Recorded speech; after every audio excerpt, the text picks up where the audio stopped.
Durant plusieurs semaines, avec mon camarade Sylvain Nisol, nous avons parcouru la France pour recueillir le témoignage de ce peuple français que beaucoup mystifient. Ces témoignages, dont une partie sont déjà en ligne et qui pour d'autres le seront prochainement, révèlent une constante indépassable. L'écrasante majorité de nos concitoyens se désintéressent de la politique et ne disposent de pratiquement aucune information substantielle sur la réalité des conflits dans laquelle la France est partie prenante, ni sur le fonctionnement de l'économie, de la monnaie, le droit international et européen, pas plus qu'ils ne sont capables de citer quelques personnalités politiques ou des intellectuels remettant en cause les dogmes assénés par les sphères médiatiques de notre pays. Avec Sylvain et bien d'autres camarades, et cela depuis quelques années, nous avons organisé et organisons toujours le siège civique des grands médias, en particulier celui de la Maison de la Radio.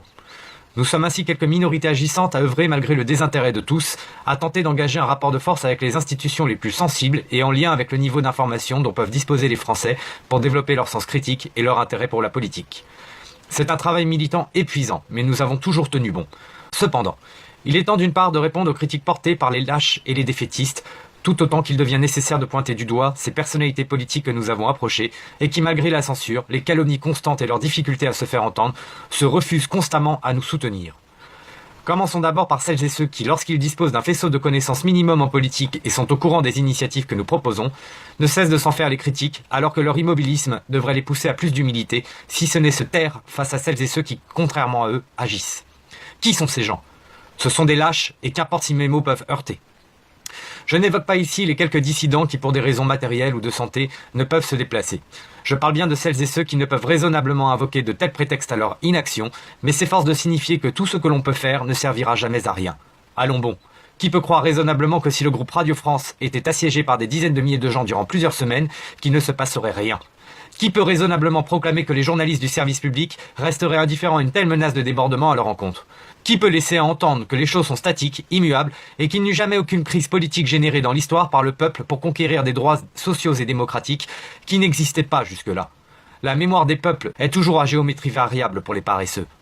À ces pleutres, je leur réponds, vous êtes la chienlit de la dissidence, comme un certain général aurait pu le dire. Vous êtes la honte de la France. Vous n'êtes que des apocalyptiques tremblants à l'idée que le monde puisse changer pour le mieux, au risque de bouleverser ce à quoi vous vous êtes habitués, et vous n'utilisez l'actualité politique que pour vous valoriser dans des artifices de valeurs et de connaissances que vous ne posséderez jamais autant que celles et ceux que vous raillez. Les gens qui sont en phase avec eux-mêmes, qui se considèrent comme éduqués et sainement alarmés par les crimes de lèse-nation perpétrés par une oligarchie va-t-en-guerre, antisociale et hostile à toute projection d'avenir, ne peuvent faire autre chose que réagir et se battre. Car se battre est une réaction humaine pro-survie face à l'adversité. Celles et ceux qui vilipendent ce que nous faisons depuis des années, tout en s'abstenant de s'extraire de leur zone de confort mental et matériel pour nous rejoindre, ne sont rien d'autre que des petits roquets misérables, et certainement pas des femmes et des hommes d'honneur. Ce sont des gens qui aspirent à leur suicide et celui des générations futures, mais bien trop veulent pour prendre un fusil et en terminer plus rapidement. Parmi ces lâches qu'a enfanté la France, il y a aussi les disciples qui ont vu leur liberté de conscience abolie sous la férule idéologique d'un maître qu'ils se sont donné. Cette autre poignée de la dissidence est constituée d'adultes se conduisant comme des enfants. Ils ne pensent pas par eux-mêmes, ils n'agissent jamais en toute indépendance d'esprit et abandonnent leur libre conscience et la défense de leurs droits civiques à l'autorité d'une seule personne. Une médiocrité d'âme qui participe à l'effondrement moral et libertaire de notre pays. Il y a donc les paresseux, les apocalyptiques et les disciples pour constituer la lâcheté ambiante de nos réseaux dissidents. Mais ce serait une erreur que de dédouaner les maîtres à penser dans ces difficultés.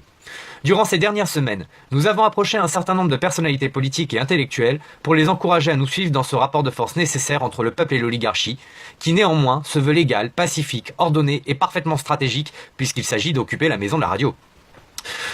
Quand nous n'avons pas eu affaire à une absence de réponse, ce sont au contraire des refus clairs qui nous ont été communiqués. Pourquoi ? Parce que les intellectuels et politiciens ne pensent qu'à eux. Ils ne veulent causer aucun trouble qui entacherait leur image.